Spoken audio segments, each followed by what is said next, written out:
You are listening to the Hello Sport Podcast.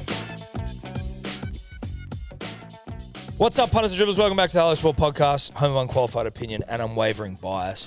Here on a Monday, overcast, weather doesn't know what it's doing. Some days hot as fuck, some days it's cloudy. Apparently, we're back for another La Nina. Cloud seeding, look into it. Eddie. Yeah. How are you believe old mate? Yeah, if you believe the guy who was smoking joints out the side of bloke in a bar a couple of years ago, cloud seeding's real, and he showed us a video of it. Haven't seen him for a while. Well, the office is empty. I tell you what, he got into that pretty quick. Hey guys, how you doing? Do you want a joint? Hey, cloud seeding. Yeah. Didn't look like the sort of guy that would smoke weed. And then was showing us videos. He was showing us videos, and I mean, I can't smell, so I didn't even, I wasn't even truly aware of how fucking, he was literally just ripping that bitch out the front of Yeah, blood. yeah. He didn't give a fuck. No, he didn't. Anyway, cloud seeding, look into it. You, mate, how are you? You're almost slipping off the chair. Oh, I'm just getting comfortable, mate. You know what I mean? Just getting comfortable. Bit of a rip on the weekend. Yep. What Jordan time did you finish? Bucks. Congratulations. Yes, congratulations, Jordan. What time did I finish? Yeah. Not too early, not too late. Yeah. Was Ella asleep? She was all right. Did she know? Did she know you when you got home though? Yeah, she has a vague idea. Yeah, right. She was up every hour, worried about me. Yeah. So she's like, oh no, I was just getting up because I'm pregnant. And I'm also like, yeah. Listen, I think that I think you check a lot. But I think you get worried. I think they also they package it as worried, but it's really they just want to control everything you do. You know? Oh, just checking. Oh, just making sure you're okay. It's like it's your own version of like a new world order. It's our new world Your order. own personal. Yeah, we're getting controlled. You're getting Yeah. controlled. We're getting tracked. Well, I'm not getting tracked. Have you got a passport yet? Is it a vaccine passport from Ella, or is it? But it's more just like a Health thing. Yeah, no, but it's more like a venue passport. Like she wants to know where you're. So every time you scan into a new restaurant. She hasn't got me on Find My Friend yet, so I'm not getting tracked. No, Steph doesn't. We have you never getting done tracked? No, as far as I'm aware. People getting tracked out there, dude. So many of my friends. I'm like, you guys are idiots. I reckon a lot of people I know getting tracked. It's the most unhealthy thing in a relationship. I feel to be on because you can't get away with white lies anymore. And white lies are important. Maybe I'm not on the way home. No, well, but maybe I'm not. about to be. I'm about to be on the way home, and maybe I've nipped into the pub on the way home from somewhere to see a friend. Exactly, to have a Guinness. Yes. Maybe I've nipped into the pub to have a 4 pints, right? To have a Japanese lager. Correct. And I don't want that to be on the public record. Or just it may not be a beer, Tom. It may you know what it might be? It might be a finger roll. You know what I mean? It might be a custard tart. A finger roll. I was thinking you were like a fingering. I'm like, what the finger roll? Do you know what a finger roll is? I don't. A finger bun? Finger bun. Okay, there you go. I was like, a finger roll. Isn't that a basketball move or is that a shoulder roll? There you go. Finger roll for layup. Finger roll. Yeah, and shoulder roll is boxing. There you go. Yeah, no, Eddie, I do hear you now, but finger roll through me. Finger bun. But listen, Find My Friends is fucked. I think it's funny with the boys. I've got friends who do it with the boys. Like Sherman will always be like, where the fuck's Carter or something? And then it's just like he'll just start putting screenshots of Find My Friends. See, I don't really want anyone tracking me. No, I don't. I don't at all. I tell you who would be good to maybe have. There's probably a few people that would be good for us to have it on. Yes. When we're trying to fucking get a hold of you. Well, but we know where they are. Yeah, I know. Probably in their man cave. Well, sure. With the phone off. Yeah, correct. Maybe not with the phone off. I think just willfully ignoring it. We're just going. Yeah, exactly. So that's swipe up if you're listening. I'm just swiping up. You're just swiping up. Push away the notification. Yeah. Push it away.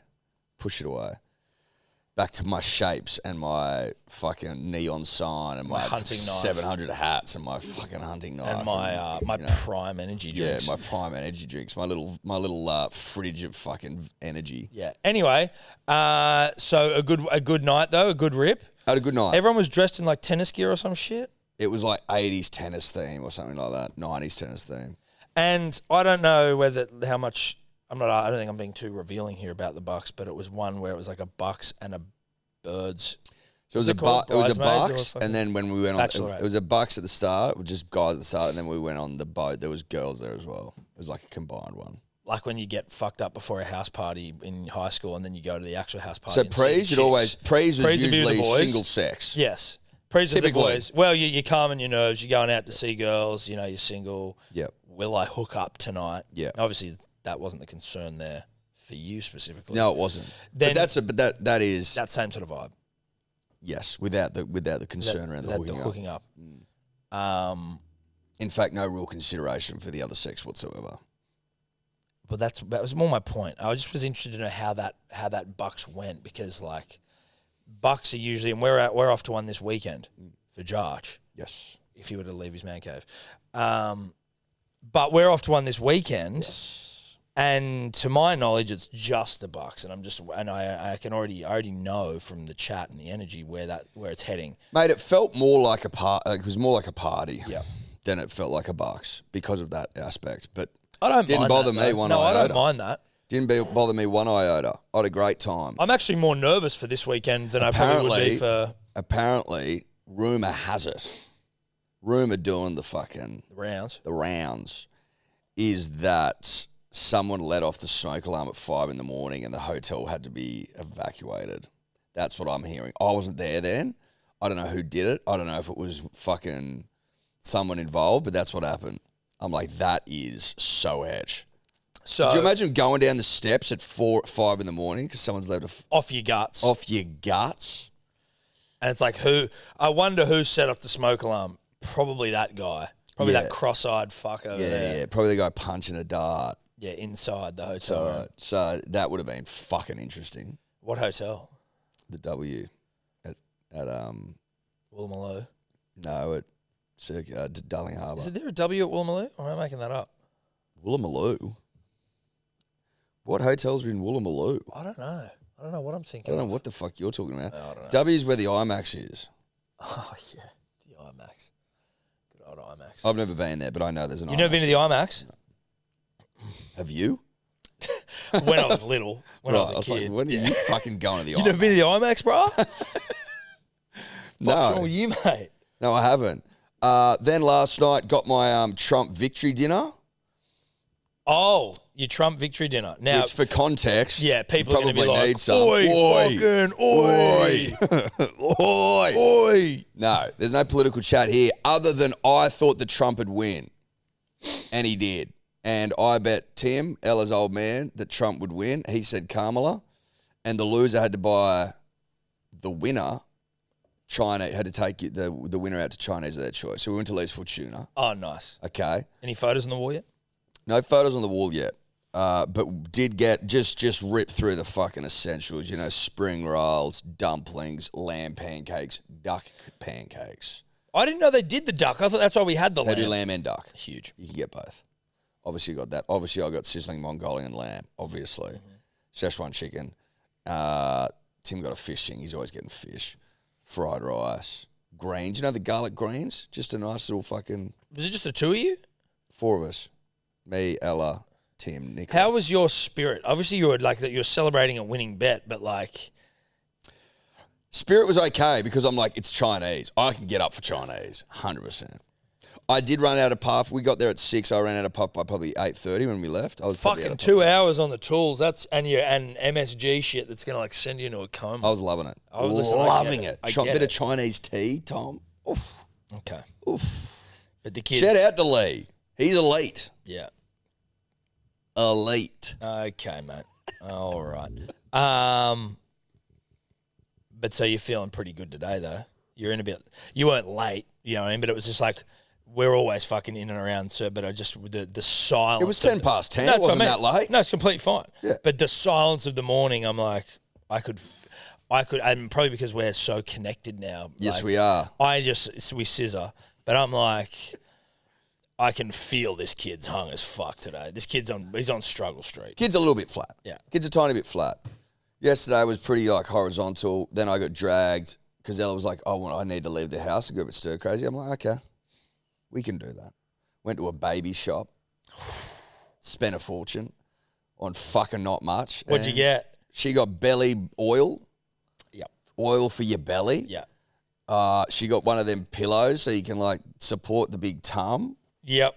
She's already got one. Now she's got another one. Oh, you got 2 of them. She's got one, and then she's got a long one that she holds, and then she's got another one that like supports. Funny, we had one of those as well, and I'm like, Now we don't have one anymore. There's like a lot of shit I think that you'll get first time around, and then you'll realise you don't fucking need it. Mate, I was walking around this joint going, I don't know what I need. Like, what do I need? Well, because you could fall into a trap of just buying no, you all do. manner of shit. No, you do, because people, they just make things, and it's like, oh, here's this, like all that belly rub stuff. That's all. That's chick shit. They love that shit. But that's all play on. That's normal. Women are constantly rubbing shit into their skin. Yes, constantly.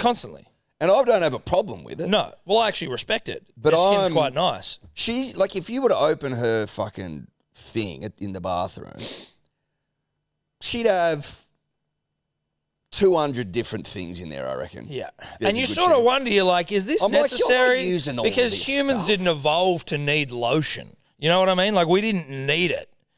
So are you just creating... Now, it's not like you and I have the softest skin in the world, but it ain't bad. Well, it's pretty good. I think you can over lotion. I think if you were to feel my back skin specifically, I don't know why the back seems, but it's soft, dude. Yeah. I got the softest back skin maybe What of about all our hands? time. Our hands are a bit soft. We got podcast hands, but I think my back skin might outdo my hand So skin. you got smooth skin back there. Soft as fucking baby shit, dude. And you're not a big oiler. You're not a big... I'm not an oiler. No. I have to Or a oil sometimes creamer? for my face. Are you a balmer, a creamer, an oiler? No. I'm not. Steph, though, and especially when they're pregnant, like the oil and all that shit's play on. But when you're going in there, you will find yourself getting things that you don't need and never need again. That's just the reality of it. There's nothing you can do. It was quite overwhelming. It's like car seats. You need that. Fuck, yeah, I know, but I'm like, which one? Which one do I need? Do you know what I mean? Yeah. Like, that's where it's getting tricky. Listen, after this, nip out to the bloody car park, have a little squiz at the two I got in the back. They're two different ones as well. Yep. Okay, I'll run an eye over it. I've got, but actually they may be graduation.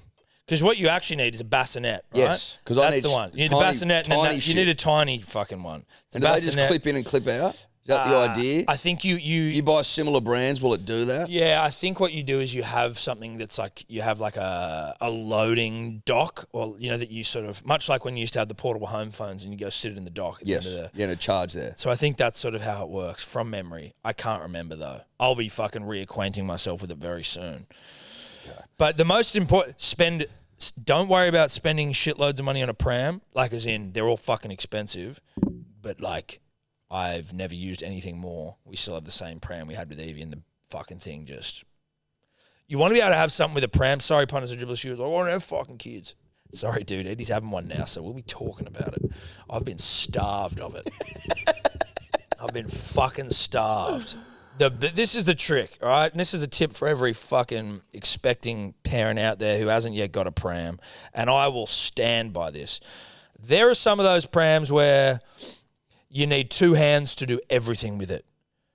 You know, to put the brake on, you need this, or to like move the seat down. You need to have something that can be one-hand maneuverable, like the seat up and down. And also, the only thing I was testing was, how does this bitch maneuver one-handed?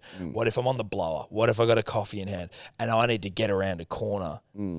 Or I'm maneuvering through fucking human traffic. You need a high level of response. You need this thing to be exactly right. The response needs to be, you go and have a shit turning circle. You need power steering essentially on these things. Yeah.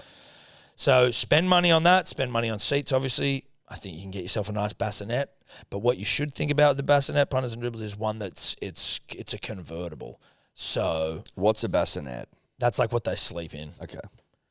A cot. Okay. Thanks. Right. Now, we've got a cot that basically has 3 speeds. And that means when it starts, it's a tiny one, the baby's in it. And then as they get bigger, it just builds out and out and out. And the level lowers so they can't jump out of it. And then it's basically a bed. Okay. So you don't have to keep updating the bars. No. Like it. So that's what I did. And then I had Chinese, and now I'm here. And I slept like a baby. I slept really well. And I am a bit flat. I woke up to my child. It is what it is. I woke up this morning at 6:30 to my youngest child naked, standing over mine and Steph's head dancing at 6:30. She put on like a rain noise, but it has some other sounds. And so it was like a lullaby, and she's fucking gyrating and jumping up and down on top of me. And I'm like, okay, all right, I'm up. Let's go. Kids up. Kids up. It's a Monday. Let's get into it. Now, speaking of Mondays, Edward. Well, should we go to Friday? Well, no, we will go to Friday. Gloat. No. We will go to Friday, and we are going to go to some gloating. But Tobler not here today. Sick. Apparently. He's like, oh, fucking. Have you talked to him? Well, he sent us a message. He sent you a message as well. I'm assuming you haven't read it. I haven't. I'll put his medical condition out here on blast. He says he's got gastro, diarrhea, pooing and stuff. You know what I mean? Now he's saying he's pooing, spewing, but like he's like, I just started driving in and then I basically shit myself in the car, and I'm putting some mayo on that. But he had a great weekend playing golf. Yep. I think he won his golf tournament. Mm-hmm. He tried to collab post with us on Instagram with his weird little video, and out of spite for him, I rejected that. Yep. Which I think just play on. It's 100% play on. It's not about him. It's not. It's never been about him. You know what I mean? And sorry. No, like. And no, honestly, I'll say this. I'm able to say it. Aside from the fact that we just would never collab with you, Tobler, ever. I specifically wouldn't on that post in particular, because your choice of music for that post is a fucking disgrace. It doesn't match. It doesn't blend. It makes me feel icky inside about you generally as a person. I know I'm getting hectic. I know I'm going, you could be like, you're being mean. I'm not being mean. I'm being honest. My authenticity is the fucking secret sauce to make this whole podcast work. So I must be honest. It makes me feel uncomfortable about you generally. That music. His Shooter McGavin pistol guns. It's all just a lot. Yeah. It was a lot. Listen, congratulations. I'm still not sure whether you cheated, but like, congratulations. Listen, it looked like he played well. There was a nice putt in there. There was a nice chip that almost went in. It looks like the kid's really been applying himself because for a long time he's been dog shit. Yeah. Never forget Northbridge Hacker when... Well, he embarrassed himself. We didn't use a shot. Was he on our team? Yeah. He was, wasn't he? The only time he's ever... I think after that day, he was not allowed to play at Hackers anymore. Well, he wasn't. And it was in front of his hero Scope. Remember that? Oh, yeah. Because we got paired together. And was he with Dad as well? Was it with Dad? Yeah. And it was just like... my man's like, Jesus Christ. Make a wish kid here join the team. Yeah, it was a bit like that, wasn't it? But so he got 49 points. Congratulations to him. Which is fucking... What's his handicap? It's high. Well, it won't be now, but it was high. So I think that thing's coming down. Where's he a member? Maybe Balgala? That's where he was playing. His handicap was 31.5 from his post, I'm pretty sure. Look at him. God, he loves it. He loves it. Look at this bloke. It's a good putt. I like this putt. It's a really nice putt. It's a very nice paced putt. No, it's a beautiful putt. It's a beautiful putt. There's no denying it. Yeah.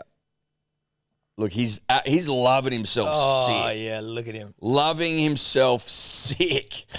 It's outrageous. How many things are in that carousel? I want to go through them now. Fuck. Do you want to go through them? Yeah. Okay, I'll go back to the start. Okay, so first things first, and this is... Will and I were discussing this in the green room. He couldn't look more terrible in that photo. He's very booby. His arms look like they look flaccid. Well, listen, that's mean. That's mean. He just doesn't look... I know it's mean. I'm intentionally being mean. He doesn't look heroic in the photo. No, that's what I mean. Because he's just got 49 points, and I just think he could have looked a bit better. He could have looked a bit better. Or like, take a look at the photo and go, you know what? Let me take another one. Yes. Maybe start flexing like that. Like that. That would have worked better. The kangaroo. Yep. The Brockman, the boxing kangaroo. Yep. The Brockman. Go back to that putt, though. Let's give him some flowers, because that putt was nice. Putt's really, really nice. Really nice putt. Look at this putt. Beautiful putt.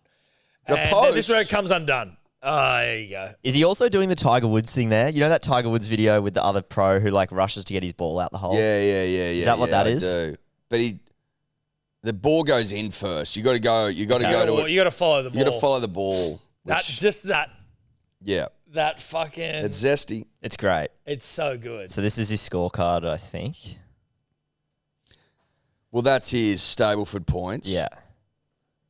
What was his... Has he got his scorecard yeah, his there? scorecard's Surely back he here. does. Sorry, yeah, that's it there. So he's gone bogey, bogey, double, bogey, bogey, bogey, bogey, bogey, triple, triple, par, double, par, double, par, bogey. Bogey, par. Par. He had a good back nine, sort of. He had Again, it's pars. all that's One, two, three, four, 5 pars on the back nines. No, Pretty that's fucking good stuff, and that's fucking also good. that's also what is great about golf is that it's all relative. Like that's the beauty of the handicap system. It just sounds funny though when you're reading them all out. When he's finger gunning like double bogeys and triple bogeys and shit. This is a nice chip. Yeah, this From is a the good big fella. chip. This is a nice chip. No volume. Where's his music? Oh no, it's not. It's You got to click the bottom right. It's unclicked. Oh, okay. I Is don't it? know. Oh, weird. Whatever. Maybe the music's not playing because it's on That's laptop. all right. Keep going. Oh, look at him. Don't know if he needed that photo. No. But mate, he was going off in one of the chat groups we're in with him. He was messaging, then he went and had a win. Look at that photo. Oh, look at that. Oh, he's a dribbler. Went and he had a good win on the pokes as well. Did he? Yeah. Oh, he did great. So that's why he's not at work. That's what I mean. That's why he's not at work. That's why he's not at work. That's why it's like, oh, I have gastro. It's like on Monday. Yeah, oh, I had a bad Guzman. I'm like, you don't eat Guzman. Yeah, he never eats Guzman. Never. Never eats Guzman. It sounds like the guy had a fucking huge rip after winning Stableford. That's what He it could have sounds just like. said that because we're good bosses. We are good bosses. If he'd said to We're us, good people. We are good people first and foremost, and good bosses. If he said, listen, boys, I've just won golf, and I had a big rip and won on the pokies. Can I have Monday off? Yeah. I got home at 6 a.m. and I'm fucked. Yeah, 100%, mate. of course you can. Obviously, we would then passively aggressively hold it against him for months. We wouldn't actually care. We would pretend like we did to wig him out, but we wouldn't actually care. I tell you what, Tom. I tell you what was going down a treat at the Rugby League Players Association. Like that. Yeah, going down a treat. Yeah. Like just everyone's foaming at the mouth, going, "How good are these?" Yeah. 4 pints Japanese lager. Glug stuff. Turning Japanese. Other than my golf, that was the hit of the day. Funnily enough, before that golf day, not a single recognised Japanese player in the NRL. Now there's fucking heaps because they all turned Japanese. They did, all of them. Yeah. Like I didn't. Like DCE could play for Japan now. Yes, he could, but he won't because he's Australian. He loves his country. But get around the 4 pints Japanese lager. Not a single soul has not been happy they turned Japanese after getting into it. 6-packs, cases, wherever you get them from, on tap at your local. If they're not, go into your local and go, oi, get the fucking Japanese lager on, you losers. If it's good enough for rugby league royalty, it's good enough for you. You and I were invited, and, look, it meant a lot, to the RLPA annual golf day out at Shorty's. Yep. First one I think they'd ever done, and we were the only players who had literally not played rugby league. We were the only people there that had never played the game Yeah. professionally in the NRL. Yep. There, you might be able to find it on go to the RLPA Instagram page. They then, before we teed off, got a big group. All right, need all the players in for a big photo. And Eddie and I made a point of getting right to the front and center of the whole fucking thing. Go down. Oh, maybe just find one with the photos and shit. No. There you go. Zoom in on that. Look at me and Eddie right behind Dean Vare and Joe Nullavow. Yeah. Yeah. Yeah. That's how you do it. That's how you do it. That's how you fucking do it. If you're going to go to an RLPA golf day, the inaugural, okay, make a point of being seen to be there. Yeah. Which is what happened. Now, I don't want to alarm the punter and the dribbler. I don't want to alarm the punter or the dribbler. But I in particular, I'm playing some fucking seriously good golf at the moment. My hips have been unlocked. Yeah, your hips have. I don't know what the fuck. Like Josh, obviously, maybe it was always going to take 2 years. Let's just say this though. So we were paired up with Manly Seagulls royalty premiership winner Mark Bryant and architect of the Battle of Brookvale Darcy Lussick. Now, Mark had a bit of shark about him. They both did. They started off god-awful. Mark improved. Darcy, at certain points, really found his range on the course. Yes, at certain points. At certain points. Typically after certain holes. Yeah, certain hole. That's right.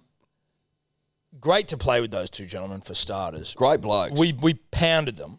We absolutely pounded them. Oh, we gave them like one of the great, Poundings. Rogerings. Yes, a Rogering of note.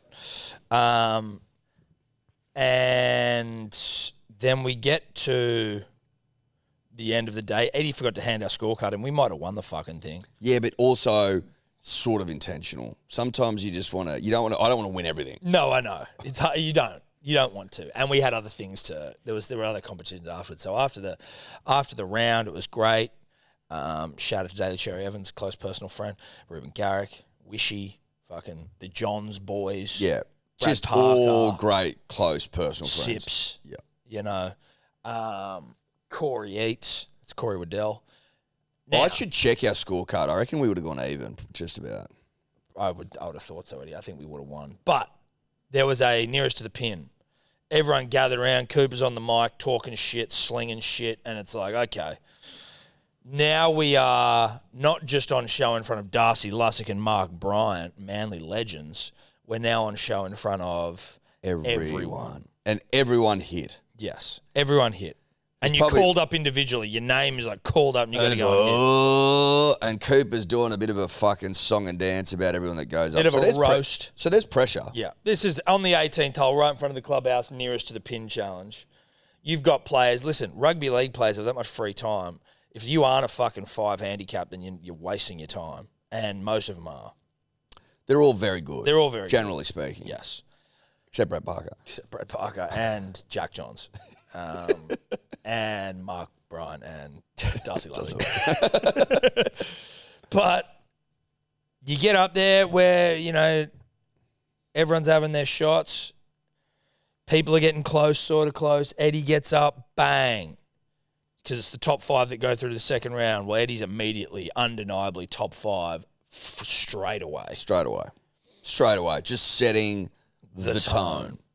Keep rolling through, waiting. I'm like, shit, when are they going to ask me to get up there? Oh, fuck, now I'm getting called up. Okay, bang. Punters and dribblers, no joke, it's the closest I've been to a hole-in-one in my life. It, rolled straight past. Everyone was fucking losing it. And I was like, It's probably 3 from the hole. Where it finished, Yep. yeah. If I got a hole-in-one in that moment, and I've thought about it a bunch since. That would have been, that might have been the greatest moment of my life. It would have been the greatest moment of your life, 100%. One of the great to do it in front flex moments. to do it in front of the people like that, under the pump like that. Does that go down? How is that recorded historically? If it were to go in, In terms of, because it's not a hole in one. well, it is. It's a hole-in-one. You would say that? Fucking oath, you would say that. It's not on a legit golf course, but I'd be saying it's a hole-in-one. Of course I fucking would. Yeah, you'd have to. Mate, fucking oath. And then shorties, you get a shorties flag. They give you some cash. Brad Parker probably would have taken that as well.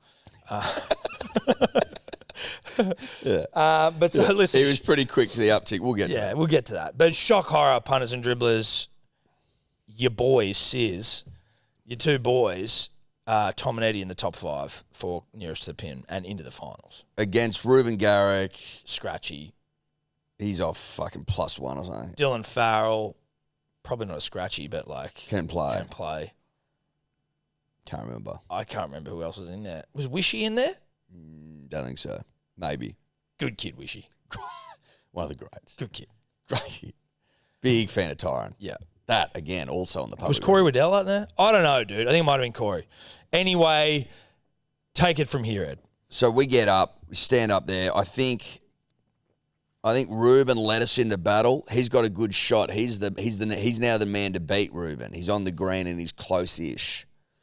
Tom steps up. Awful. Missed the green, as in it was on the other. Bit of a shank. It was a shank. I step up. All the pressure, all the eyeballs, all the expectation. Money. Nailed it. Now it's close. You can't tell. Am I closer? Is Ruben closer? Someone goes up there, checks. Eddie wins. I'm the champion. I'm the fucking champion. So their gracious speech afterwards as well. Extremely gracious speech, not at all obnoxious, and basically shitting on all of these guys that we've largely just met. Listen, if you're lot of cream rises to the top rhetoric, and fucking sorry, I'm just better. Listen, when you're as dog shit as I am historically, Yeah. and you get your first win of your career Yeah. in front of the rugby league royalty, you milk that cow. You milk it. I'm dog shit. Yeah. I'm shit ass. No, you milk that. You milk the fuck You out of milk that. that. If I'm a scratchy like Ruben and I get up there and I say that, it's uncouth. Yeah. Because he's a scratchy. Yeah. Oh, we're off like 30, you and I. Yeah. I get up there and I go back to back elite shots after a pretty good round. Pump up Brighton and Darcy Lussick. We mentioned that. Yes, we did. So yeah, I milked it. Milked it. As soon as I was announced the winner, Brad Parker's already nicked me golf bag. Yeah. He's like, "You've got one. I'm taking this." I'm like, right. And then the case of beer as well. I'm like, "You can have that," because we're sponsored by him, so we get it. Of course. We don't need any more four. So Brad was pretty quick to the uptake. Yeah, he was. Great afternoon was had. It was fucking hot as shit. It was very hot. Shorty's squirter of a day at Shorty's. Squirter of the day, and then we went up. It was my wife's birthday, and I needed to do the right thing by my wife, and it would not have been a good look for me personally if I'd gone and got fucked up with a Could bunch you of imagine ladies. if you'd been like, I'm leaving the car at Shorty's and I'm going to go down to the bloody truck bar and fucking bend with Cooper Johns? Yeah, that's when you wake up with that. Well, that's when you wake up and your kids are staying with their Well, there's a note. grandma's house. There's a note on the kitchen table. It's like we've left. Yeah, we've left. We're staying at my mum's. You'll need to be out of the house by Monday. And now that that's happened, the door's open. Now you're opening it up for all kinds of possibilities. Yep. Because maybe she goes to get a coffee with her mum, and maybe she runs into some like really hot, attractive, tall, strapping, fit, ripped man who is just saying all the right things at the right time. But you know what? He's also a father as well. His marriage broke down, so he obviously knows what it's like. But not his for me. wife did it to him. Yeah, his wife did So something. his wife went out to a golf day and then ended up ripping and leaving the car. Yeah. And he just goes, I can't handle this I can't anymore. handle this I just anymore. want to be a family I just want to man." be a dad. Yeah. And now she's dating some guy who's probably South American. Yeah. You know what and I mean? She's exactly right. Accent. Yeah. Six pack. Yeah. Can salsa. Yeah. And he's doing ayahuasca. Well, he's open-minded. Yeah, he's open-minded. He's open-minded, and now she And tantric having sex. well, that's it. But now, and she, after having never been into any of the things that I used to, now she is doing DMT, Yeah. which I've been pushing on her, and mushrooms. Yeah. Yep. So And you're home alone, laying in bed, holding photos of your family, thinking Yeah, about. yeah. Well, not even my own home. I'm now staying in a fucking. Well, you're at my place. Yeah, exactly. In the shed. Yeah.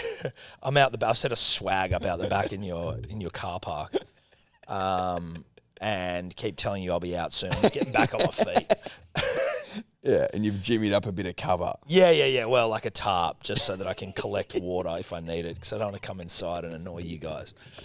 But I do observe you guys as a happy family when you bring home your daughter for the first time.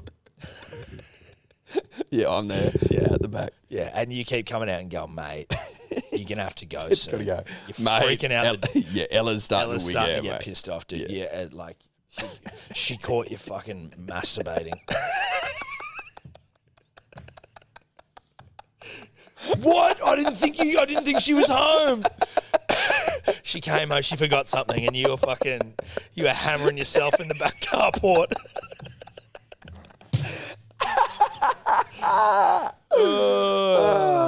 That's if I'd gone to truck bar. Yeah. Thank God I didn't. It's a slippery slope. It's a slippery slope. So we made the right call. We got the fuck out of there. You know what impressed me, Eddie? Takeaways. Can we have some takeaways? Daly Cherry Evans is a professional. Oh, my God. Not a golfer, not a professional golfer, but a No. professional. No, he's dog shit. That's his own admission. Yeah, and you That's his own admission. He goes, mate, I'm working on my game. I don't play enough. Okay, fair enough. Because he's always training. He's training for the club. He's training for he's a for his state. professional dude. After the thing, I didn't see he might have had a beer, but like, Maybe. I don't know if he did. He may not have. but it was like, once it was done, he was like, I'm nipping out the back door because I train, dude. All I do is train the house down. Yep. And I'm like, that's a professional. That's a professional. That's a fucking professional. That's a skipper right there. Yeah, it is. That's a skipper. That's a leader of That's a man who's got a comp to win. Comp to win, all right. 2025. I've never been more confident of a Manly win in 2025 after seeing the way that Skip operated. You know, because he got lured down the garden path. the garden path straight to truck bar. Yeah. On the piss. But he didn't. He said, I've got places to be, training to do. Yeah. So, an absolute consummate professional. Another key takeaway. I wouldn't, shorties, I'm talking to you, I wouldn't ignore the fact that it would be nice to have some fucking umbrellas on each tee box. Every tee box? Some tee boxes. Jeez, okay, you're now giving advice out to shorties, are you? I'm just Our saying dear that, friends. yeah, I'd love that. That's just me selfishly. Listen, Asking for a bit of show. It was a hot day. Yeah. It was a hot Australian day, and sunscreen was very important. You right there, mate? Just got a message. Guess who from? I don't want to guess. My wife. Oh, okay. Just loves keeping you updated. Just seeing what you're up to? Yep. What are you doing? Me? I'm just saying. No, I was saying. Oh, she's asking you, what are you doing? No, sure. I thought you were asking me. I'm like, is that fucking, are you all right? Please carry on. I don't remember what we're saying. Listen, shorties, sure, some shade would be nice. Maybe they're working on it. But it's a fucking ripper. That was what my takeaway was going to be. Food, great. The pizzas they brought out, no, but fantastic. Always. The setting there. Like you and I don't go there enough. And we go there, we don't go there an insignificant amount of times. We've been there many times. Yeah, I know, but I'm like... But we could go there more. I could go there again, you know? I could go there again. I could definitely go there again. Go there today.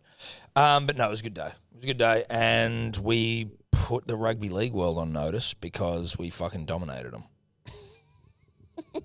We dominated them. Shout out to Tommy Simons, Keegan Hipgrave, having us, invited. Yes, shout out to Keegan. Rue was out there. Invited us. Rue was out there getting content.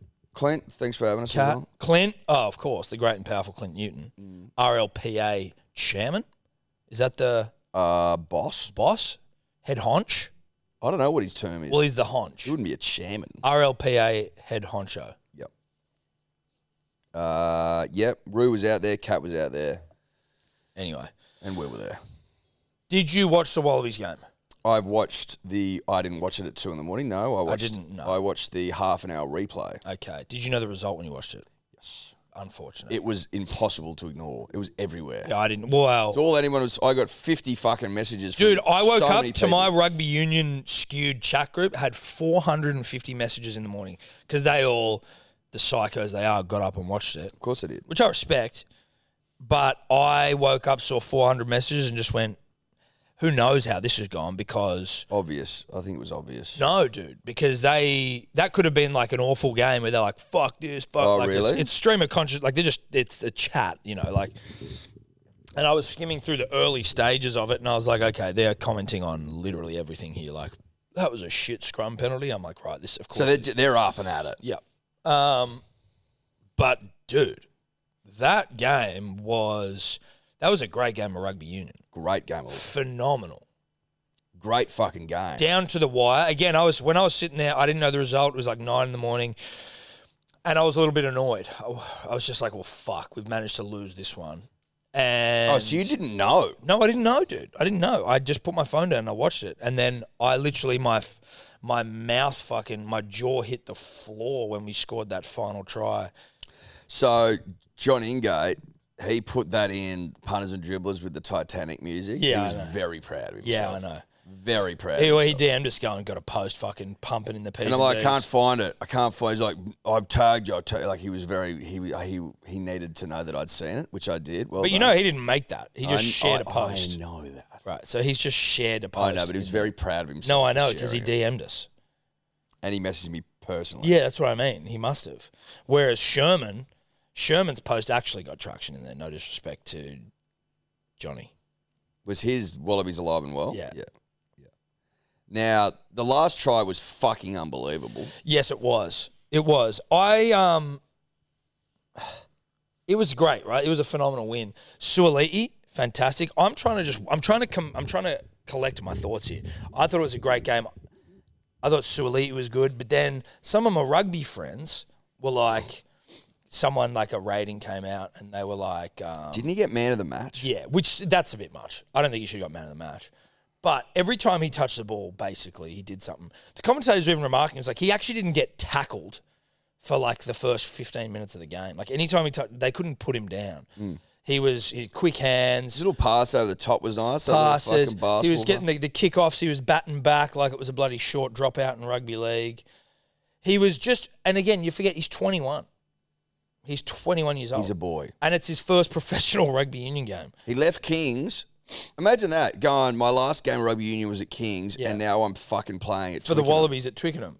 It is unbelievable. And so some people in the ratings of him were like, geez, it's a bit like, and I'm paraphrasing here, but like, you know, great signs, but like, let's not get carried away here. And then like would point to his stats, which if you were just to read the stats, this is what I was thinking as well. It's like if you just were to look at Suolii's stats, you go, yeah, like the stats don't read very well. But every time he did something, he seemed to like... Same with Liam Martin. Everyone's like, oh, Liam Martin's stats aren't that good, but he's always fucking in the thick of it. Yeah, I just don't Dogging think... up. I feel like you can't view it in isolation of just the stats. It's like this is his first professional rugby game, playing for the Wallabies against England at Twickenham, and he set up a try, and he threw like a bunch of really slick passes that... He got man of the match. Led to half and even chances. if you don't agree with that, he still got it. Yeah. So he was obviously in the fucking reckoning. Yeah, I'd be like... And listen, most Wallabies fans were just like, this is horny stuff. This is what we needed. But the team itself played really well. You know who's a fucking animal? Is that how do you say his name, the 10? Noah Lolesio. He was kicking his dick off. Yeah, I actually don't rate him that high. In terms of his conversions and shit. Oh, yeah. That was the thing I feel like we lack, is a 10 with some go. Like when you were looking, and again, Masood me all you want, I feel like it was clear when you saw the England 10 was fucking awesome. He set up a couple of tries off of like really nice like kicks in behind the line. Like that fucking... That grubber he put through, and then the other one was just to put pressure on like late in the game, and then Tom Wright took it in to the dead ball, 5 metre scrum, fucking England score, and then they were in the lead. I felt like none of our tries were from him, from any like really nice like slick move that he was involved in. Maybe the Tom Wright one where Suolii gave the pass. How did you see it, Will? Well, that particular try, I feel like that the space was created by Suolii doing a bit of a jink in and out and committing the last defender, which then gave him the ability to do the basketball pass over. Yes. And also his rating, I feel like, came because every time Suolii did an effort play, something good would come after that. Yes. So that's where the rating for me came from, because the little things he did, like tapping the ball back, where we then got a penalty, which then led to the try to win in the end, off the scrum. Yes. So he was incredible. That centre pairing was fucking incredible. Then Nicky Tao with that flick pass to Jorgensen in the end. That flick pass from Nicky Tao. And also, it's the first time in the fucking longest time that we've played 80 minutes of rugby union football, or a bit more, 84. Yeah. So to pull that out of our ass in the end, we haven't done that for a long time. No. I guess the thing that I was just like, and obviously it's like a style of play, or it's like maybe it's a concerted, it's a considered decision. England, I felt like threw shape, if I can use it right. They threw like backline plays at us. They seemed to spread the ball. I just didn't get the sense that we did that much. We attacked from inside our own half. Tom Wright is a freak. I love Tom Wright. Like he would just go on himself and making shit happen. But like, it just felt like. Well, that's a difference, I reckon, between Noah and Marcus Smith, who's their 10. Yes. He's got a shitload of X factor about him. He's quick. He's not afraid to, put his neck out and put a huge play, whereas Noah's a bit more safe. Yeah, which to me, I'm just like, I feel like and maybe I'm asking too much. And again, I don't watch enough to know whether Noah does this in, Super Rugby, where I'm just not, but like, I need a 10 that's got some fuckboy about him. It's gone perfectly for the Wallabies, this whole thing. Like, surely he's starting, shocked a few people, but then you start thinking, well, the guy's an absolute thoroughbred. He's an athlete, throw him in, give him a chance. Then everyone's watching because he's playing, and then we win. It's just it couldn't have gone better. No, perfect. It couldn't have gone better. And it's one of the greatest games, or like at least the finish made it that. The finish made it like one of the best games I've watched. It was a doozy against the old enemy, Twickenham. Shitloads of points. We score at the death to win it. It's good stuff.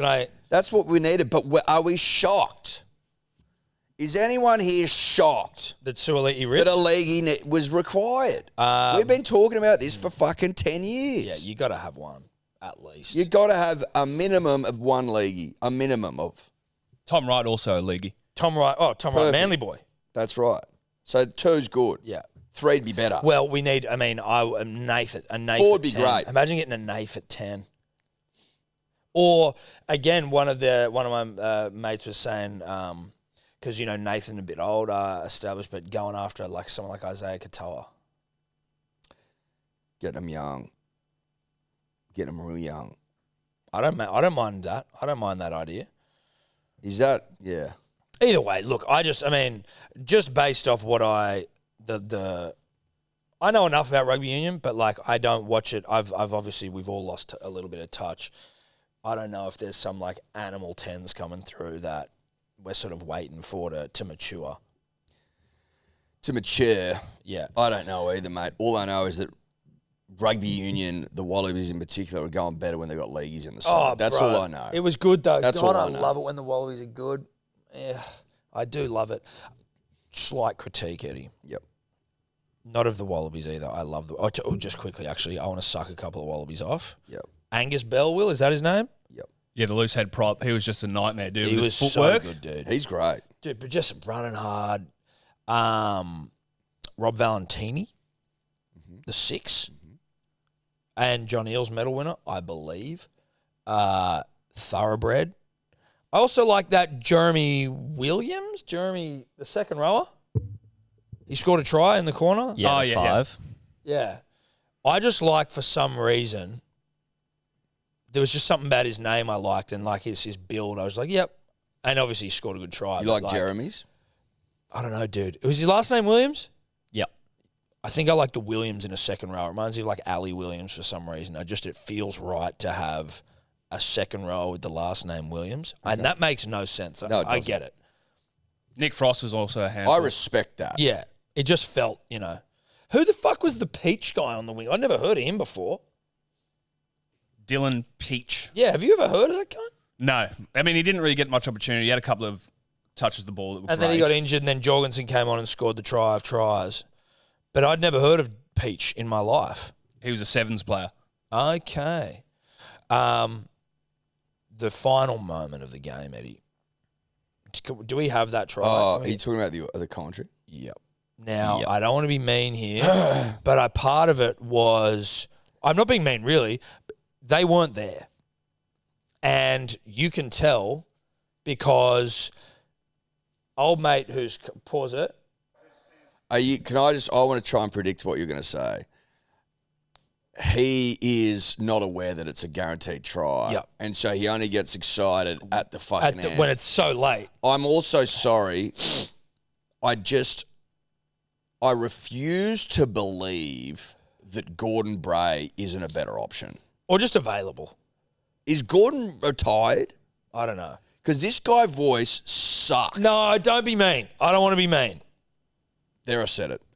I just think that... I think if you're going to be a commentator, a caller of football games, you need to have something about your voice. Sorry. That's my opinion. Listen, he's not the best, but I just think that he's not even been given the opportunity here because he's not in the fucking... Like, I don't know. I'm like, do you not send a commentary team or have one that's over there for Wallabies v England in Twickenham? Like, I know you can call remotely, but that's one of the greatest moments I've seen in rugby, maybe like Australian Wallabies ever, certainly of the last 15, 20 years. And that moment is now, that's the call. That's the call of the moment. Can we just play it? No, this is... Oh, it's the English one. The English, which was good. Well, it was... Better. McWright, still the skills from the Wallabies. Ikatau. Oh, this is Jorgensen. They're going to snatch it. And even that... Goal conclusion to a memorable game of Test match rugby. Australian rugby Look at that. Oh, Look at that look at this move. flick. Oh. What an offload that is. Out the back of the hand. Is it Ikitau, was it? Look Flick at it out. Bang. Oh, fuck, Goes for the intercept. That's hot. And then once it's in Jorgensen's hands, you're not stopping him. To find the other one. But You'd even have to go to... What are you after? Sorry. so go to Instagram. We want to find the Australian commentary. It's a Channel 9 Oh, stand I'm one with you, where I'm there's with you. just Yeah. zero atmosphere to the call. The problem is the English one's okay, but they're not happy about it. So you don't get it, even with that one. No, but it was... I'm saying I prefer that call. Well, yeah, because they were there. But you can't actually. There's now that moment is just that's the call of it. It's just to me, I'm just like that's. Surely you can send people over to commentate the fucking game. Surely. Well, what's interesting about it is that I think what was the final quota on people that went to the Olympics? Was it 750 people? I think it was 750 they people. sent Yeah. just to do some like host stuff.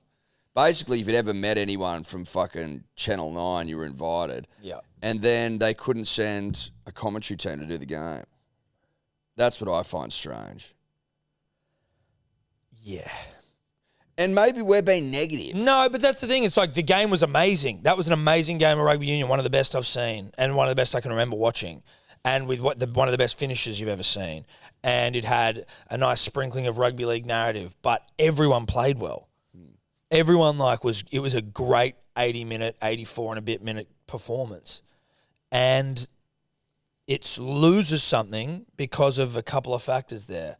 Sure, Gordon Bray would be significantly better. No disrespect to Sean Maloney. But even that, even if you could just put him in the fucking stadium so he can see the moment, so he can see what's going on. Because I remember watching it going, when Jorgensen started running, I'm like, I don't know. I was excited to see him in a bit of space, but the same thing was true for us. I didn't know where the fuck there was a defender in his way. Where was the fullback? Now, let's hear it. And this is on 9, so... Yeah. They go touch wider now. It's tipped on. Right away for Ikitau. Ikitau for Jorgensen. Max Jorgensen. No, he didn't. Oh, my goodness me.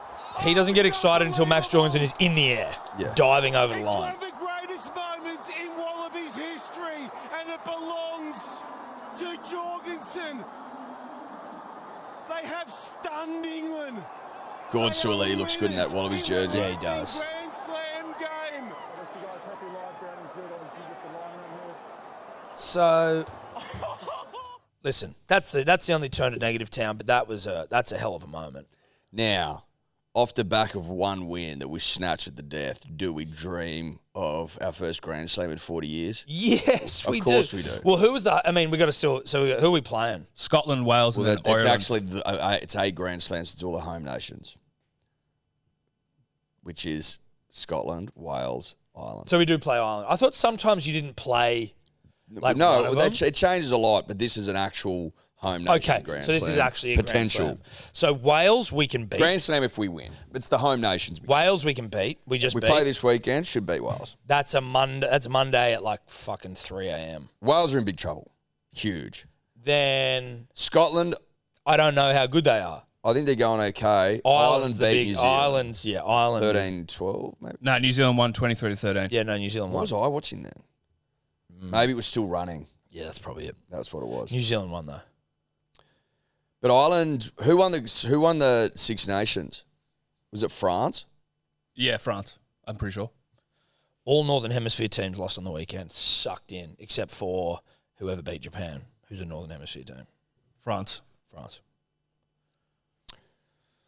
me just quickly look that up. Let's just see, because I'm starting to dream. I want a Grand Slam, dude. I also love that Ireland is the last game because that's going to be the biggest obstacle by far. Now, 2024, who won? Ireland. Ireland won. So Ireland did win the Six Nations. They won 4, lost 1. 1-4, lost 1. But they did win the Six Nations, Ireland. So we could be in for a Grand Slam here. Well, I would say this. Wales came last in Six Nations, so they didn't win a game. So we beat them. So that's happening. Scotland beat Italy and Wales, I would assume they won 2 games. So we're beating them. They're gimps as well. So it's just against Ireland. It's basically just Ireland. And by the time we get to Ireland, we're a well-oiled machine now. You know what I mean? Joe Schmidt at the helm. Joe Schmidt, combinations out the wazoo. Maybe they bring in another 10. Probably not. I think it's our first Grand Slam in 40 years. Yeah. And all of a sudden, not only are the Wallabies back, but we're thriving. We're thriving. Bleds, Bills. Bleds and Bills. British Lions. and Irish Lions. Next year. Yeah. Huge. Suoliti. Does he ever not start a game for the remainder of his career? No. Unless he's injured. Well, obviously.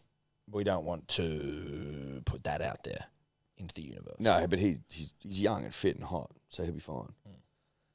So congrats to the Wallabies. You must have been touching yourself, Will. Is that I was. I definitely was. I missed my alarm, so I just woke up in the morning, turned my phone off, and just put it on and watched the entire thing. Yep. I was losing it, dude, on the couch. Losing it. And so are my daughters now. Dude, they're starting to get into their sport a little bit. It's good shit. Little cheerleaders with me. But, mate, jaw to the floor. Jorgensen. But I was obviously very disappointed about the call. Also, Scotland got beaten by South Africa 32-15, so they must have put in a decent performance against the world champs.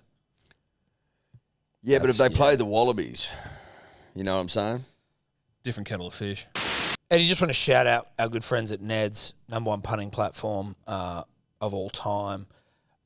Shout him out and apologise, because obviously I bet on Tommy Turbo anytime try score this week, and he got up. It was the easiest bet of all time, but if you can give me $2, I'm going to pound it, and then I'm going to share it to my profiles on the Ned's app so that you can follow me. Exactly. Now you'd be like, oh, but there's no more rugby league. Doesn't matter. There's NBA, there's NFL, there's horse racing, there's the UFC this weekend, there's cricket coming up, there's Big Bash coming up, there's tests coming up, there's things coming up. There's things coming up. So if you don't have an account, go set yourself up with one, gamble responsibly, make smart decisions, but get yourself a Ned's account. God, and follow Tom and I, because we're elite. Follow us. On the profiles. Follow us on the profiles, because we're elite. Yep. We're best in class. Yep. Fact. Yep. Go Neds. Now, from one great dude, there's a lot of national team shit on the like in my notes today on the run sheet. Well, it's that time of year. But dude, it's that time of year. You go from Test rugby being back, the Wallabies are back. Mm-hmm. You know who else is back, dude? The fucking Kelpies. Yep.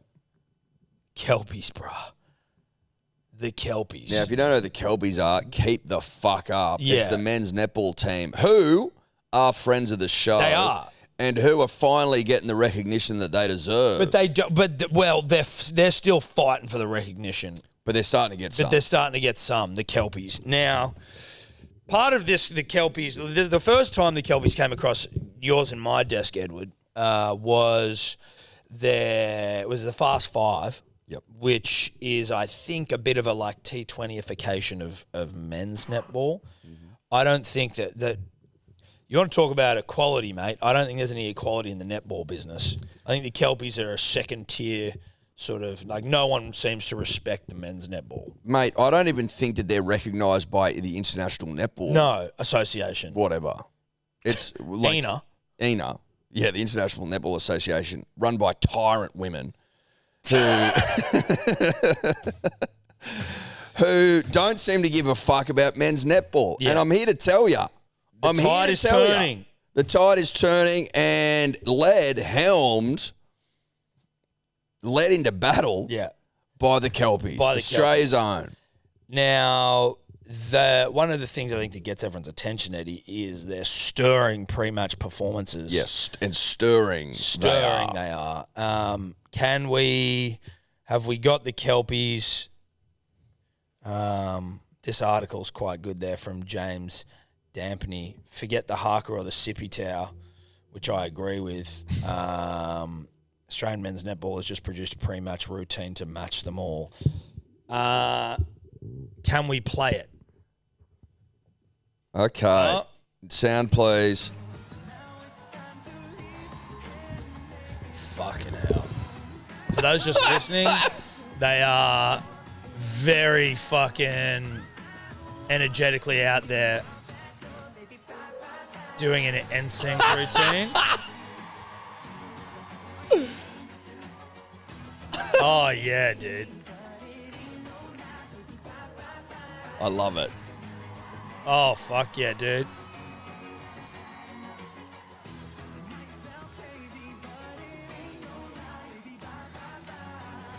How do you lose after that? Yeah, how do you lose? How do you lose after that? That's a fantastic routine. You can't be... That puts you in a good mood. Fucking oath it does. To play netball. Yeah. That At puts the me in highest level. Yeah. That puts. Does anyone else get to do those routines, or is that just a Kelpies thing? I hope it's a Kelpies thing. Do you know what I mean? Though, I've got no idea. Does the Fast Five have? Do they change it every time, or is it always in sync? No, they did a different one last year. That's how they came across our desk. But most importantly, Edward, and I don't just want to focus on what was a fabulous routine of NSYNC's Bye Bye Bye. And high energy. High energy, fabulous. Great Corey. Corey was out the arse. Great Corey, but great timing. Yes. Because if they were out of time, I would've it would have looked noticed. like pure shit. Well, it would've been the first And thing I I'm saying noticed. that from someone who's done a couple of a Stedfords. Yeah, Corey okay? guy. I've been to a Stedfords Yeah. a couple in my time. Yeah. Dubbo and Orange, Yeah. and maybe Bathurst, I can't remember, but definitely Dubbo and Orange. And I've definitely come away with participation awards, and I'm pretty sure we got third once. Yeah. So I know what I'm talking You know Corey. I know Corey. And you would have been, as would I, who just has an eye for rhythm generally, thrown off by any Corey that was out of step at all. Also, sometimes you look at someone and you go, you need to be hit with the rhythm stick. I've got a couple of people in mind. Tom Arkin, shout out to you. He needs to be hit with a rhythm stick, no rhythm. Yep. He would have no place in that Kelpie side. No. Just on rhythm alone. Well, I find often, and sure, I might be generalising slightly here, given that you have a way with the moves, so does Uncle Wiramu behind us there. But I feel like gay men generally have rhythm. And I'm not saying everyone on that Kelpie side is gay, but they've got some rhythm. They can move. They can dance. Yes. Some can. Well, of course some can, but Yep. I'm saying I think that if you were to go, let's say... Are you talking per capita? Per capita. Yeah, sure, okay. Per capita, I'd agree with you. Yep, for sure. Because I think they hid some people down the back there. Of course you do. You always hard your worst at the back. Yeah. The worst at the back, whether you like it or not. The shittest are always at the back. It's just a fucking fact of life. Yeah. You never have your thoroughbreds at the back. You always have them up front, wowing, dazzling. Wowing. You hide the shit people behind a curtain of other greats. A curtain of great. Yep. That's what it is. That's what we do. You've got a curtain of bedazzled up the front, and then your 6 foot red nuts. And you down would the back. you would have 6'8". noticed that V'd out. They fanned out there. Yeah, like the Mighty Ducks. And they had their best at the front. Yeah. High energy, high octane, great rhythm, given his all to the performance. Yes. Snap, bang, lot of snap, And lot of snap. and a lot of this sort of stuff. And And that's who you end up looking at. yeah. You're looking at the best at the front. You get distracted by those at the front, and 100%. then the giants at the back with no rhythm. You don't even notice them. You don't even notice them. You don't care to. Your eye doesn't It's like care. that. It's like that gorilla experiment where like you're watching people pass a ball and a gorilla walks straight through the screen. You don't notice. Yep. That's the people at the back. Now, more importantly than the fabulous dance, Eddie, the fucking Kelpies took out the whole thing. They won it. If you're going to dance the dance, you got to You got to netball the netball. You know what I mean? And so, can someone just give me the result? Like, who'd they beat in the final? Yeah, I'm just having a look now. As I said, it's a national team Monday. National Greatness Monday. I love being great. It's a great day. Honestly, great fucking Monday for Australian sport. If you're in an Australian representative team, like today's your day. Wallabies, Kelpies, there's a couple Kangaroos. more. So there's a 4-pointer, I think, in men's netball or in the Yep. Super 5, whatever, Fast 5. Yep. And I believe the Kelpies hit a 4-pointer to win the fucker. Oh my goodness, they've got to hurry up. We're running out of time. Can he do it?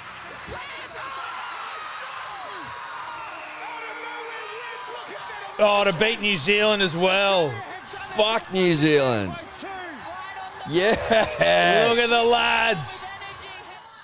That's how you do it. Dude, That's how you do it. first the Wallabies, buzzer beater.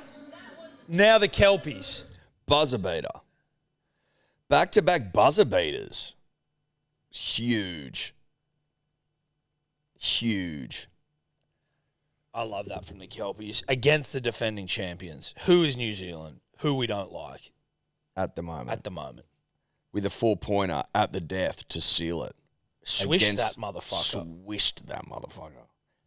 No backboard in fucking netball punters and dribblers. No, they're purists. It's swish only. Swish only. Swish has to do it, although you could probably rim in, but Bit of a rimmy.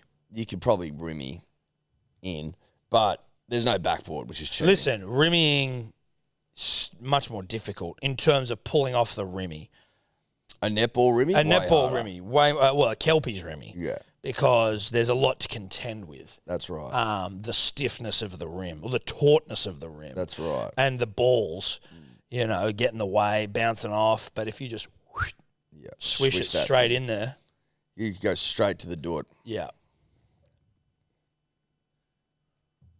Straight in. Congratulations. Congratulations to the Kelpies. Who I'm going to say are right up there now with one of my favourite Australian teams. You fucking oath they are. I mean, we would be the official podcast of the Kelpies, I would have thought. Because we're giving them their flowers. But I mean, I'm just saying, like, who else is... Because, I mean, obviously the dancing gets you in the door. I'm not going to lie. Of course. No, you've got my attention. You've got my attention, and then you go and But then deliver. you go and earn my respect. You go and earn my respect by delivering. You hit a 4-pointer buzzer beater to beat I don't know what they're called in New Zealand. Kiwis. What is the New Zealand men's netball team called? Because they've all got like... The Net Blacks. They just put blacks I on know everything. they do. Black nets, The black nets, it's probably it. black balls. I think it's Net Blacks. Bullshit. You're talking shit, aren't you? No, I'm pretty sure it says here on Google. Oh my God. We are so similar, Australia and New Zealand, in just like how shit our names are. Except the Kelpies is not a bad. That's one of the great names. Dude, the Kelpies is unbelievable. Kelpies actually is up there as one of the great names. No, I love the Kelpies. That's fucking incredible. Yeah, it's not the Unlike the netballeroos. Socceroos or something. Yeah. So shit. Yeah. They're actually the Net Blacks. That's absurd. That sounds like an That was a internet joke. browser. That sounds like some sort of software. Like some sort of internet protect. Like Netgear. Yeah. Yeah, that's the Net Blacks. Net Blacks. That's awful. And that's why you get beaten by the Kelpies, bro. Sorry. We move on to it. We continue our trip down Australian greatness lane, Edward. Australian exceptionalism, if you will. This is basically a dick-beating exercise around Yes, it the is. greatness of Australian sport Yes. and the Australian way Yeah. and Australia generally. Australia generally. And the Australian people. Yes. And the greatness of Australia as a nation, sporting as it is. Chopperoos back on top of the world. Oh, shock horror. Everyone's like, oh, why don't you talk about the fucking Kangaroos winning the Pacific Champs? Not yet, dude. Listen, love the Pacific Champs. Love the Kangaroos. But that was guaranteed. Sorry, dude, but you know what? Australians are doing great things in many places, and Wallabies had to take first place. Kelpies, buzzer beater, second place. Chopperoos, world champion. We're talking fucking world stage here, Chopperoos. Now, I don't know anything other than the fact they won it. You know what I know?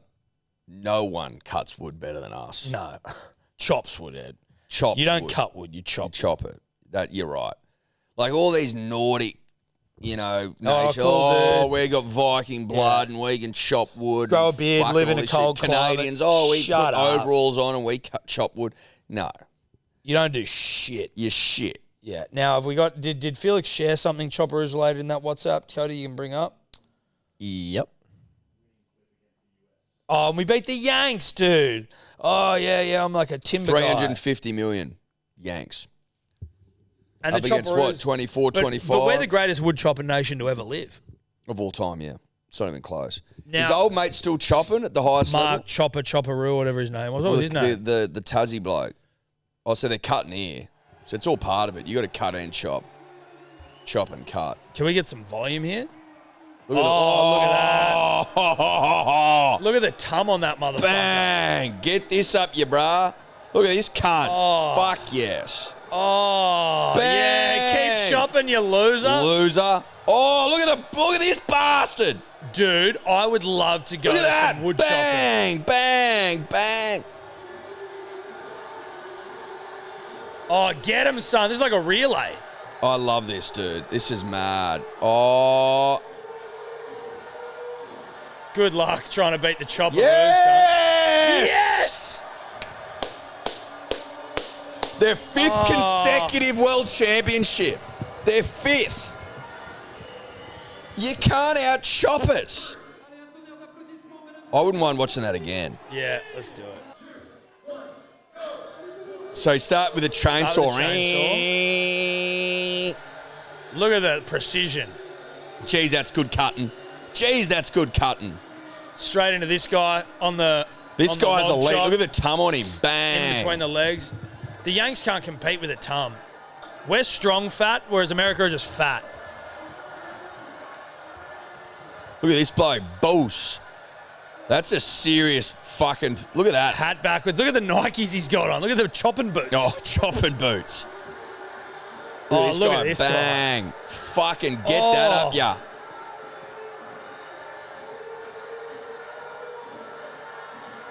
Yes! Fuck, that's good stuff.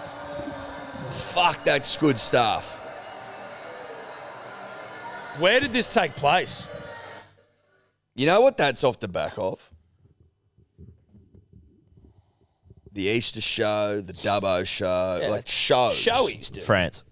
It's in France. Yep. That's what's it off. That's what it's off the back of. Yeah, good honest Australian carnies. Carnies and shows and carnies. Showies, carnies, showies. That's what it's about. That's how you get to 5 consecutive world championships. 5. But that's also ridiculous. Like, we're the greatest wood chopping nation of all time. It's not even close. America, in the final, as you said, 340 million. 50. 350. A lot of wood. Is that jersey still on the set? Behind one of you? Oh. Yes, cunt. Get it on. Get it on, son. This is a legit. Who is the greatest chopperoo of all time? This is a signed Chopperoos jersey. Look at that. Look at that, dude. Yep. Yes, please. Can you just find the greatest wood chopper of all time? He's Australian, I swear to God. Tassie guy, sure. Dave someone? Yeah. From Tassie, I'm sure. Yeah. Anyway, that guy's impressive. He was all tum as well. He was huge, dude. He's David George Foster, OAM. David Foster. OAM. All right.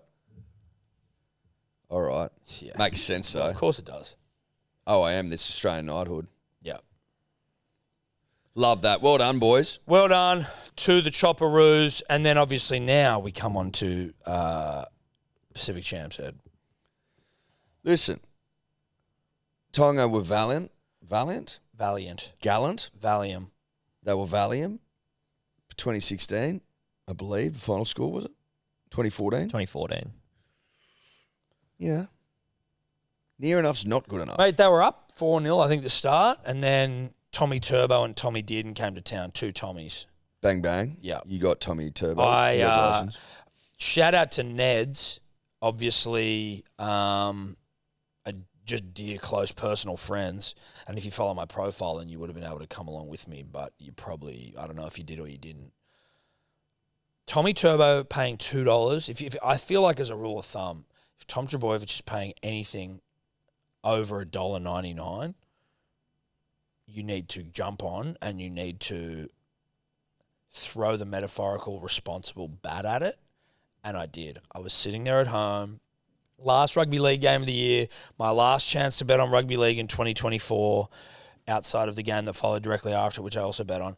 But my last chance to bet on Tommy Turbo at $2 fucking. And so I absolutely... It was your last opportunity. Yeah. To be great. And he basically scored 5 tries. A lot were taken off him. It was bullshit. But... you know, it's just smart punting. One more genius punt from me to end the... I can't believe we didn't get on New Zealand to cover the line against PNG. That's just upset me greatly. Yep. Someone made a good point, though, like fucking trust the Panthers to lose to Ruva like another great winger, and then their new guy who's only played like 8 games of rugby league, Casey McLean. Casey McLean, yeah. Casey McLean goes on to debut for New Zealand and score 4 tries and looked great. That's just the way they do it, though, out there. You know what I mean? They just got a production line of absolute sick puppies that they just keep rolling in, and they go, oh, okay, we lose Crichton, it doesn't matter. We lose fucking Burton, it doesn't matter. We lose Coruscant, it doesn't matter. No, we lose I know. Taruva, It's just insane. Matter. It's honestly just ridiculous. Tom Dearden is an international footballer. He's a great footballer. Like, when he left the Broncos, he was highly touted. I'm like, meh. Goes to the Cowboys, starts ripping. Yeah. Well, he was highly touted and was getting like wasn't doing the damn thing. That's obviously clearly a Broncos thing now. Yeah. And even when he was first picked for Queensland, I'm like, oh, okay. He was good in his first game. He ripped, but when he was first just picked, I'm like, oh. Yeah. And then he just rips. And he just rips again. And then he's picked for... I believe won that. I think was his debut game when they won that third game at Suncorp a couple of years ago. Might have been. For like the worst Queensland team of all time. Was it that year? Or? Yeah, I think it was. Yep. Then plays for Australia and he's the best half. He was better than Mitchell Moses the whole fucking time. He might have been player of the series. I don't know. But just his show and go, dude. He had a show and go for Hammer, show and go for Tommy Turbo. Show and go's turn me on. Oh, yeah. Well, he's got it. Tommy Dearden's got the show and go. Serious show and go stuff. So what do you call that? Is that a quadrangle of wins? What are you talking about, mate? Oh, for Australia? Well, it's a good point. What is it? Wallabies, Kelpies, Chopperoos, Kangaroos. There's nothing else in terms of... The Gillaroos also won.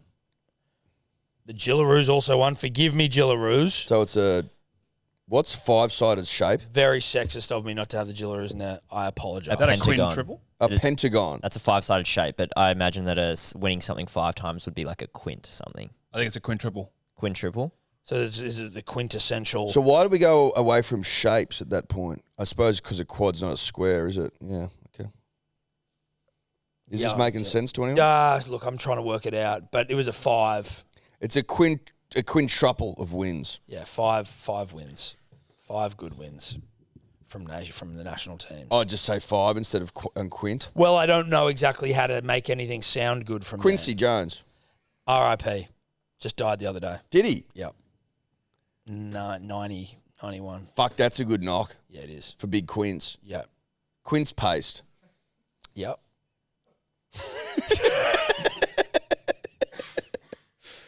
Quintuple. Quintuple.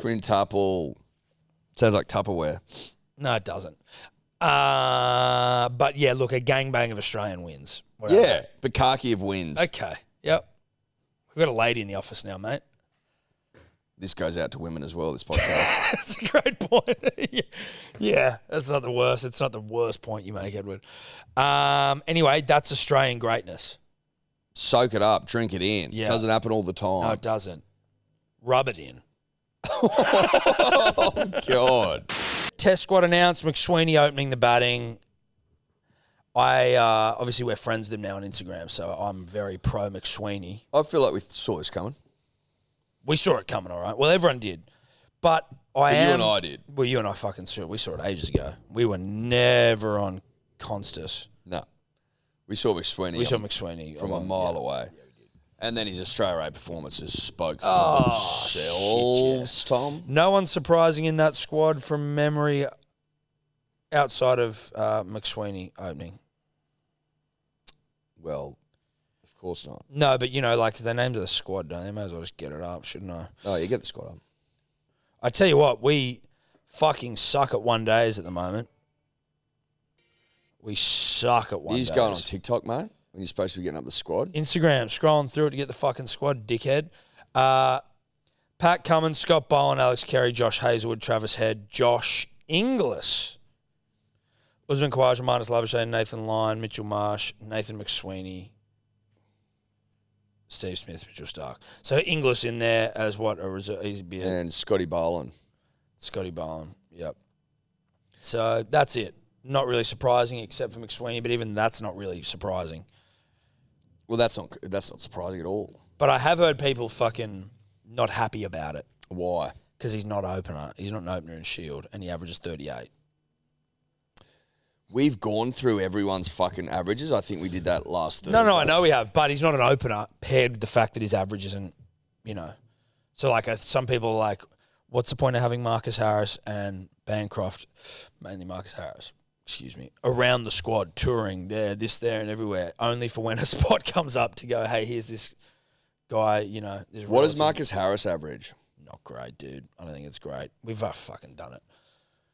Anyway. Because I think he averages about the same. Yeah, but he opens the batting. He is an opener. That, to me, is something where, and again, I'm not arguing the point, but I can understand the criticism. But then when we went through McSweeney's stats, it was like, even when he has opened in the past, or five, it was the guy did the stats around him facing but do we think opener is a specialist position where you should be opening every single time you play, essentially? And you could argue Usman Khawaja, maybe he wasn't an opener and he got moved into it. But do you know what I mean? I don't know enough to comment. Do you know what I mean? Like, I don't know how specialised it is. It feels like it's specialised to me. But I don't know what I'm talking about. Now, UFC 309 this weekend. I believe. Yep. Huge fucking card. Immense. This thing's ridiculous. Now, obviously, the main Stacked, event, mate. John Jones, Stipe Miocic for the heavyweight title. For those of you that don't know, Stipe considered the greatest heavyweight of all time. John Jones, the greatest fighter of all time. He is also the current heavyweight champion. I want to get. We haven't had John Jones fight for long. Well, because they were meant to fight last year, but then he injured himself.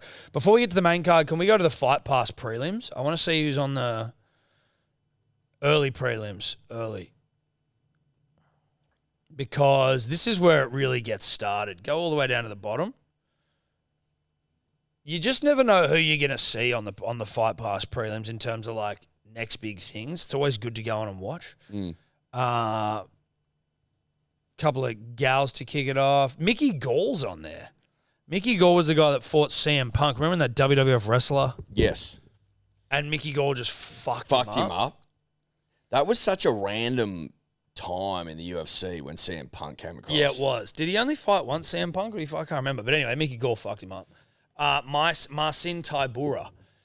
Now, he's a heavyweight. He's had a couple of fights against. I've seen him fight a couple of times. I'm pretty sure Tai Tuivasa knocked him out, or maybe he fucked up Tai.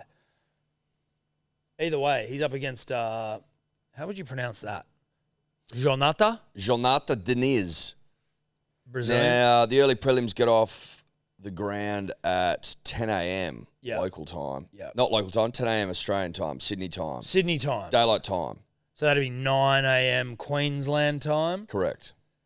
But if you subscribe to Fight Pass, which you should be, if you give a fuck about the UFC, you should have a Fight Pass subscription, punters and dribblers. Part of the reason we are dick riding Fight Pass as well is that,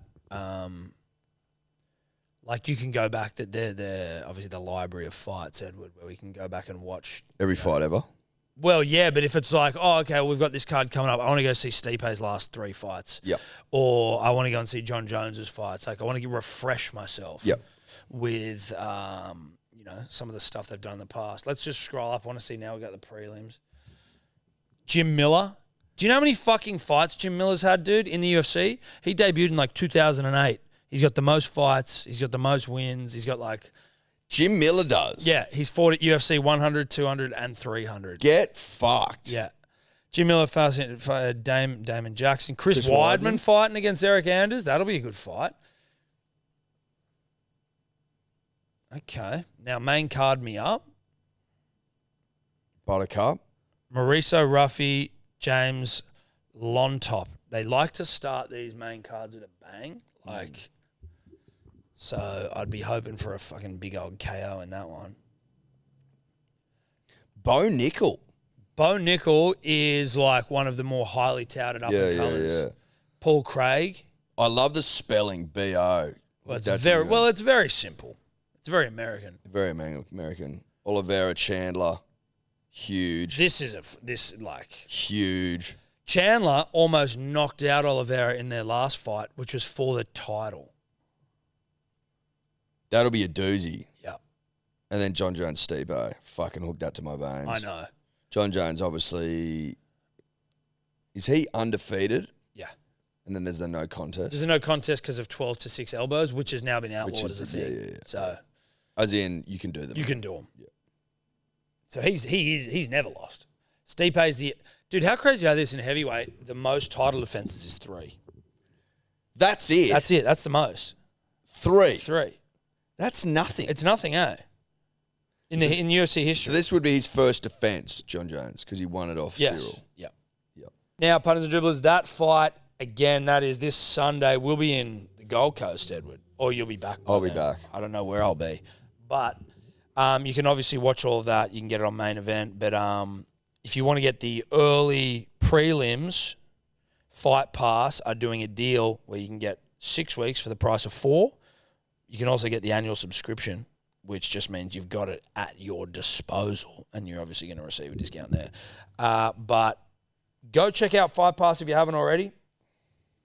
If you're a UFC nut like Edward and myself, honestly, as I've said it before, like sometimes I'll just go back and watch a fight I haven't seen before, and I don't know the result. Much like with the bloody Wallabies, where I'm like, oh, I can watch this and I don't know what's going to happen. I can actually watch a fight from years ago and go, I don't know what the fuck happened here. And I'm not just as sweaty palmed as I would be for something I know it's happening live, but, like you still get fucking... There's still emotion there. You're still into it. 100%. Or you just get your head blown off when someone does like a spinning wheel kick and kick some guy's head because you don't know what's going to happen. Year. That's the point. What, you know every result in every UFC fight ever? Unlikely. No. Highly unlikely. I'm not a savant. There'd be people that do know that, like Rain Man type people. Yeah. Not Rain Man. No. And women. Anyway, sign up to UFC Fight Pass right now, punters and dribblers, so you can catch all of the prelims where the next big things are coming through. I will be watching this one on the weekend. Punters and dribblers, Big Day Rosé Magnums are on sale right bloody now. Hellosport.shop. It's Magnum season, it's Rosé season, the weather's warm and the tongues are dry. Weather's warm, tongue's dry, baby. Yep. Simple as that. So wet them up. Wet them up. Award-winning rosé. Hellosport.shop. Now, if you want to get a party pack, what's a party pack? 4 cases, you get a free Magnum. 4 cases, free Magnum. Stock the fuck up for silly season, which we're in. Yep. Stock the fuck up for Chrissy parties. Stock the fuck up for Christmas. Stock the fuck up for New Year's. Party pack, 4 cases, free Magnum. Or just get a Magnum. Or get 2 Magnums. Or get 10 Magnums. It doesn't matter. Get some. Yep. Because I know right now that your tongues are dry. Well, you're not going to regret it. It's award-winning rosé. I don't want to suck ourselves off, but it did get silver in the New Zealand International Wine Festival, so whatever. Whatever. Make your tongues wet. Hellosport.shop. 2 more things, Eddie, before we go, and it might only end up being one thing. The Brisbane Broncos have implemented some, I guess, like strict protocols around training in the heat. Cody, I'm not 100% sure about the bucket thing, but I do know that there's something around if players are showing signs of overheating, that they will be dragged into the shade and tested their temperature rectally. Bullshit. What, you get fucking examined rectally if you're too hot? They apparently, it's something like just get Hopper's finger in there because he can. Clubs have been instructed to immediately move a player into the shade if they look worse for wear and have their rectal temperature measured. What the fuck? Yeah. Why? I don't know why you can't just put it under the tongue. Again, only if you know no one's getting rectally tested, then put it under their tongue. Because otherwise, you're not. I don't want to have a thermometer put under my tongue after it's just been Has this been an issue? Well, obviously there was the... I think Keith Titmus thing with Manly, so now they're like going to try and do. But so Keith Titmus was overheating? Yeah. Okay. Well, fair enough. Well, I just didn't know bumhole testing was the way to do it. Can I be honest with you? I did not know that bumholes were checked for temperature. How long do you reckon... It does make sense, though, because you're checking, you look for... Internal. Like when you're cooking a steak on the barbie and there's like that, once it gets to 150 degrees internally, that's when you know it's ready. You also check the temperature in the shade. So you need to get the bum So it's hole the most into shaded the shade. area. But so Bum holes are shaded. Oh, so it's the shade of a human. Yeah. So you've got to take the bum hole into the shade, and then obviously. Yeah, well, it's two things. It's the internal temperature, like a steak, and it's also the most shaded area. Yeah. Yeah, so you're actually kind of right. It says the rectum is in close proximity to the body's core where internal organs are located.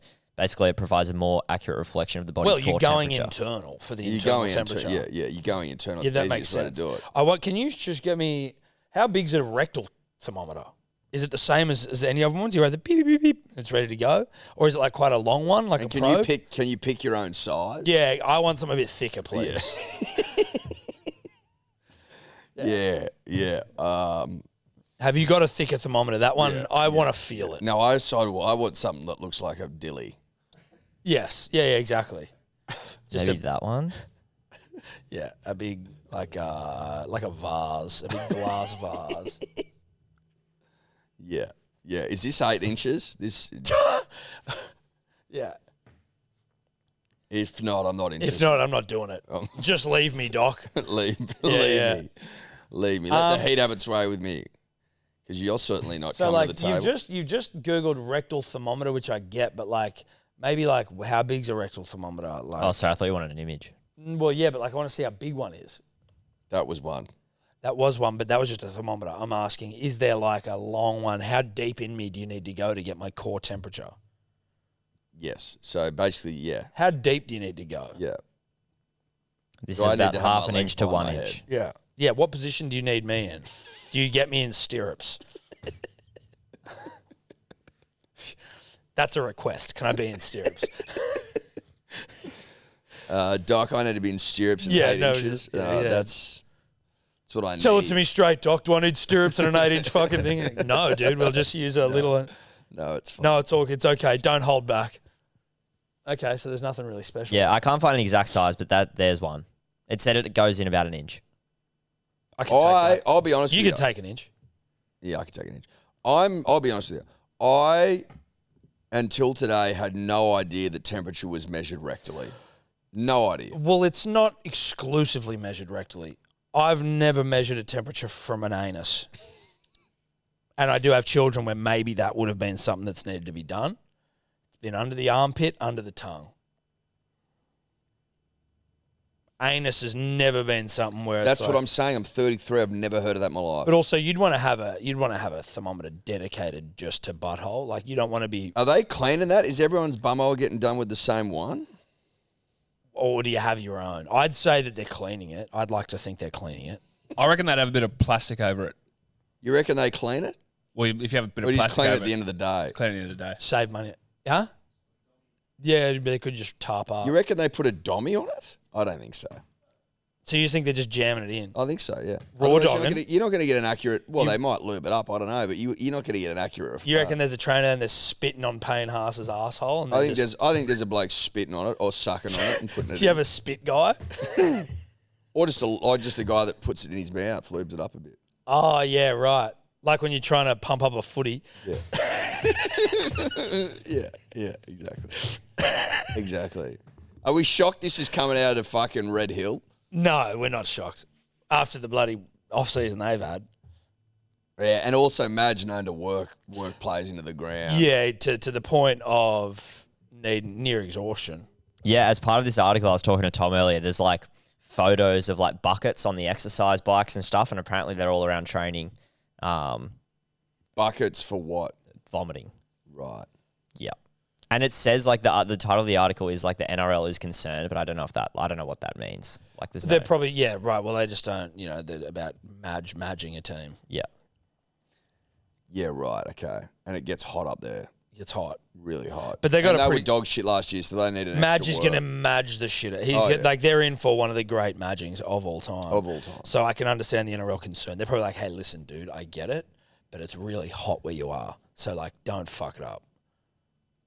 I think the NRL wouldn't have a problem with the anal stuff.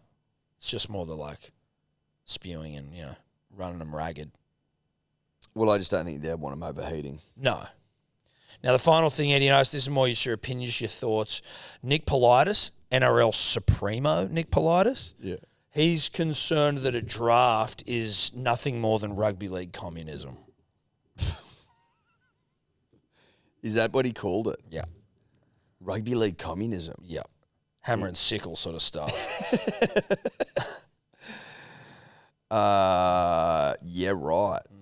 Any thoughts? No, well, not really. I don't understand how that applies to anything. Do you? Well, I mean, I guess If you're getting drafted to work for free, sure, maybe. yeah, I guess maybe is it more just like everyone's on equal footing from a talent perspective? It's not about like a club's ability to. I think you'd still be able to buy players, wouldn't you? Or if you're Or a just at free the agent, start. you have to go into a draft. I think you would no. Well, you might be able to buy players like after they've gone through a draft, something much like the AFL. So I can now sign anyone because every single player in the AFL went through a draft. Well, I mean, but he's coming from a capitalist perspective, which is if you've got the most money, you can just buy everyone you want. So of course he's saying. So that. of course he's saying this is communist. It's anti-market. Yeah. You know what I mean? Yeah. Like the big fat corporate pig can't have his way anymore. I would remind him though that in a lot of communist setups, there are some big fat powerful pigs at the very top. You can still be a powerful pig in a communist setup. Yeah, like do you reckon fucking leader of North Korea, what's his name? Kim Jong-un. He's a big fat pig. He's what? You reckon he's not drinking dom every night? Yeah. Come on. I know Stalin lived like he lived on very limited means. Oh, did he? Took a lot of souls, Tom.